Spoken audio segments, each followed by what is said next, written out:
Hey guys, welcome back to my channel. If you have not subscribed it, please subscribe it. Press the bell icon, hit the like button also.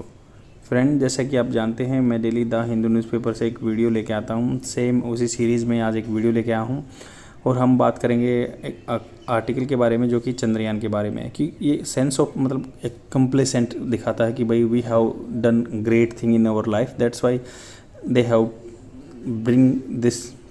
Brought this particular article. The vagaries क्या होता है? Uncertainty. जैसे बोलते हैं ना vagaries of the weather, मतलब ऐसे ही uncertainty होती है जो एंड डेंजर्स जो खतरे रहते हैं of space. The Chandrayaan 3 is built to brave.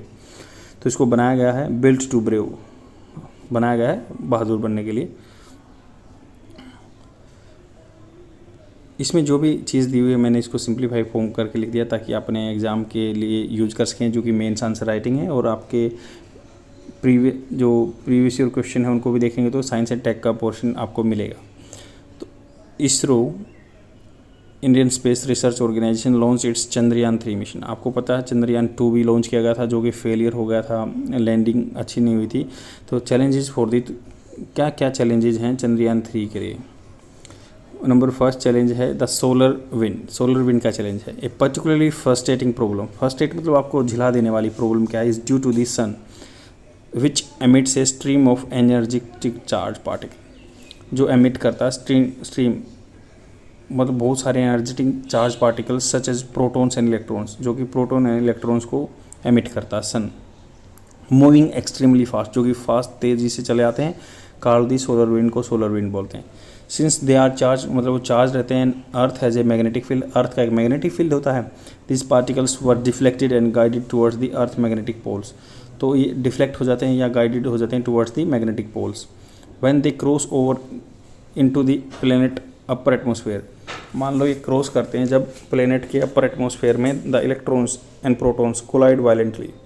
तो प्रोटॉन्स एंड इलेक्ट्रॉन्स क्या है? कोलाइड करते हैं violently with the atoms there. जो भी एटम रहते हैं उनके साथ कोलाइड करते हैं, specially oxygen and nitrogen. Oxygen या नाइट्रोजन के साथ कोलाइड करते हैं जो अपर एटमॉस्फेयर में रहता है।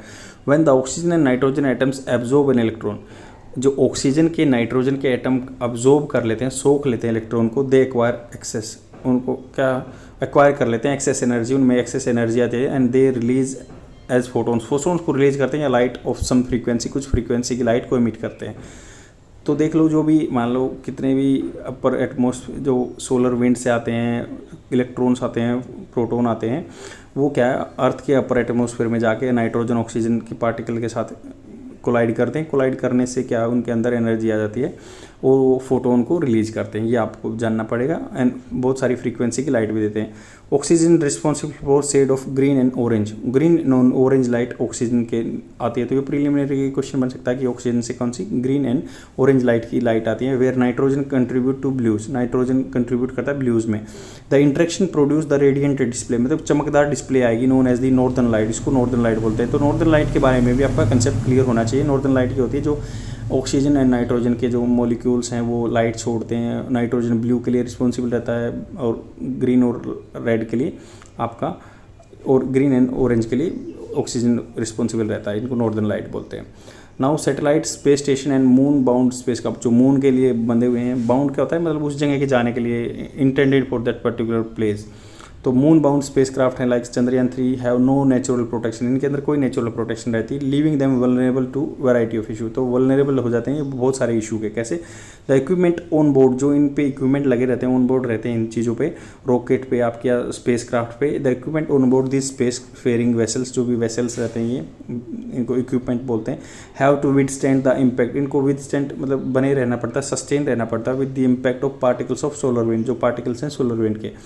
और फेस कैटास्ट्रोफिक फेलियर, या तो फिर वो कैटास्ट्रोफिक बिल्कुल ध्वस्त हो जाते हैं, फेलियर हो जाता है। Generally this effects are categorize as displacement damage, जो इफेक्ट्स होते हैं इनको डिस्प्लेसमेंट डैमेज बोलते हैं। इनको एक टर्म दे दी डिस्प्लेसमेंट डैमेज, जो भी इफेक्ट होते हैं इन पे डिस्प्लेसमेंट डैमेज बोलते हैं। सिंगल इवेंट ट्रांजिएंट, तो ये सिंगल इवेंट की तरह देखा जाता है। डिस्प्लेसमेंट डैमेज क्या होती है? Results when the impact of charge particle in the solar wind, जब सोलर विंड में जो चार्ज पार्टिकल है सो स्ट्रॉन्ग, वो स्ट्रॉन्ग रहता है, इट डिस्प्लेज एन एटम, वो डिस्प्ले जगह बदल देता है एक एटम की इन द इलेक्ट्रॉनिक चिप। आपकी जो इस भी इक्विपमेंट में इलेक्ट्रॉनिक चिप लगी है उसमें जो एटम को डिस्प्लेस कर देता है जो चार्ज पार्टिकल रहता है सोलर विंड में।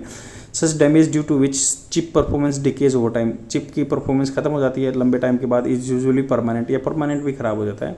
And scientist and engineers are use advance engineering technique, ये एडवांस इंजीनियरिंग टेक्निक यूज़ करते हैं to design and manufacture the corresponding electronics.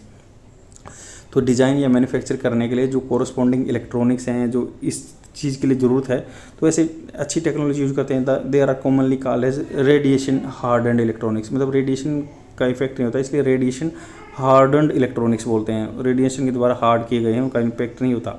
जैसे एग्जांपल लेते हैं 3 copies of the same signal can be transmitted, मतलब एक चीज़ से 3 सिग्नल कॉपी भेजी जाती हैं। ट्रिपल मॉड्यूल रिडंडेंसी बोलते हैं उसको। इन द अनवेलकम इवेंट होता है जब भी मान लो सोलर रेडिएशन आती है या चार्ज पार्टिकल आते हैं। Event of the bit corruption, तो एक का मान लो एक बिट जो होते हैं ना, ये बिट बोलते हैं 1 0 ये बिट होते हैं, तो करप्शन हो जाएगा तो other 2 bits can over vote, तो अदर 2 बिट हैं जो आगे आ जाएंगी आउट वोट कर देंगे, उसको बाहर कर देंगे, इन द करप्टेड बिट को निकाल देंगे। For example just before they get to space, मान लो एक दूसरा एग्जांपल भी लेते हैं, जब उनको स्पेस में जाना पड़ता है दे नीड टू लॉन्च, उनको लॉन्च करना पड़ता है। आपको पता है कोई भी चंद्रयान 3 गया उसको भी लॉन्च करना पड़ा था। ऑन द लॉन्च पैड, जब लॉन्च पैड भी लगा होता है रॉकेट कंटेंट्स, रॉकेट में जो भी कंटेंट रहता है, रॉकेट क्या होता है जिसमें आग जलती है वो आपको ऊपर ले जाता है। Including the spacecraft it is launching, जो स्पेस क्राफ्ट को ये लॉन्च करता है जिसको उसमें भी will be subject to severe vibration, दोनों में वाइब्रेशन होता है, रॉकेट जो लेके जाता है जो स्पेस क्राफ्ट को लेके जाता है। So the instrument have to build, इनको ऐसे बनाया जाता है इंस्ट्रूमेंट को, and tested to make sure that they survive this experience, तो ऐसी वाइब्रेशन को, हैवी वाइब्रेशन को सर्वाइव करें तो ऐसे बनाए जाते हैं instrument. In space the space craft could experience enormous temperature fluctuation, तो तीसरी बात क्या है ये कि भाई इनॉर्मस वेरिएशन जो फ्लक्चुएशन भी रहता है टेम्परेचर का, जैसे चंद्रयान 3 को काम करना पड़ता है। It may have to work, शायद इसको काम करना पड़े through both -200 degree to 200 degree positive में भी, -200 से +200 के बीच में काम करेगा। तो थर्ड चैलेंज ये रहता है depending on the satellite position relative the moon and the sun, sun के रिलेटिव में कितनी दूर पर है उतना टेम्परेचर ज़्यादा होगा कम होगा उस हिसाब से देखते हैं। One some material are placed in a vacuum, कुछ मटेरियल ऐसे होते हैं जिनको वैक्यूम में रखा जाता है। दे रिलीज, अब नेक्स्ट चैलेंज क्या है, 4th चैलेंज ये है कि भाई जब उनको वैक्यूम में रखा जाता है they release air molecules trapped in them, मान लो जो भी एयर मॉलिक्यूल उसमें ट्रैप्ड रहता है वैक्यूम में रखने के बाद वो रिलीज कर देता है उसको। जो out guessing can be nuisance, nuisance मतलब एक दुविधा क्रिएट कर सकता है, ये बेकार चीज़ हो सकती है, वो बोलते हैं ना क्या न्यूसेंस लगा रखा है वैसे ही।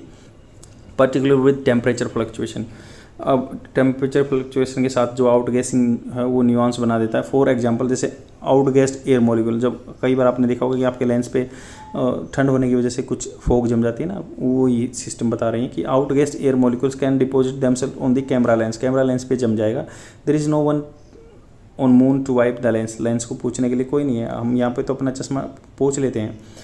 These are just few of the profound challenge, profound मतलब बहुत ज़्यादा मात्रा में चैलेंज रहते हैं, बट ये फ्यू का इन्यूमरेशन किया हमने, एनलिस्टेड किया कि ये चैलेंज हैं that any space mission must contained with, मतलब स्पेस मिशन को इनसे फाइट करनी पड़ती है। चंद्रयान 3 हैज़ सर्वाइव्ड सो फार, चंद्रयान 3 अब तक काम कर रहा है क्योंकि लूना जो रशिया का था वो गड़बड़ में आ गया, उनका काम नहीं कर रहा है। And that is why even before its attempt to land on the moon, अगर मान लो अटैम्प्ट करता है ये मून पे लैंड करने के लिए, उससे पहले भी इट रिप्रेजेंट्स या रिप्रेजेंट करता है एन इम्पोर्टेंट कलेक्टिव अचीवमेंट, ये कि हमने बहुत अच्छा अचीवमेंट किया है on the part of ISRO as much part of the wider nation community.